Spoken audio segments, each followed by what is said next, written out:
a 72 GMC that a kid that I knew in high school put the wrecker box on the back of it.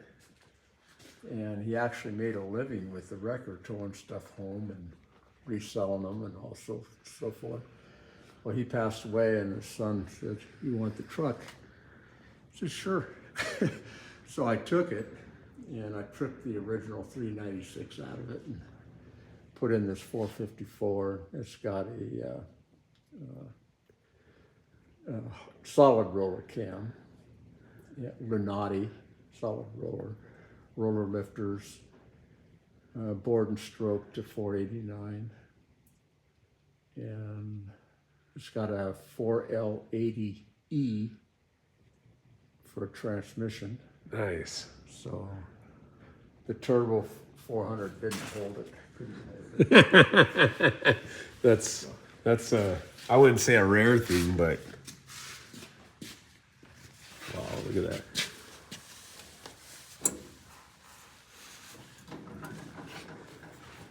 Wow. And I wish I could. If we go around to the other side, you can see some of the stuff I mounted onto the back of the bed. Unfortunately, like I told you, I got a bunch of stuff dumped on me, and I'm trying to find places to put stuff. And my next door neighbor committed suicide, like I said.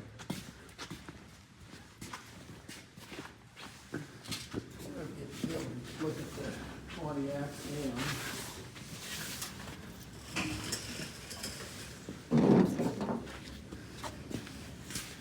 The kids just love this Mater Yeah. thing, and you can kind of get a little bit of an idea, but take all the garbage off of it, but this stuff stays on, of course. These gauges are antique and they work. They're hooked up to my airbags. Wow. It's a beauty. You could stare at this thing all day long and not. It gets a lot of attention, but when you're at a car show, people want the oohs and ahs rigs. So it does pick up a trophy. The first show I was in, it got the Rat Rod first place. Wow. Like everything else, it's dirty. It's a beauty.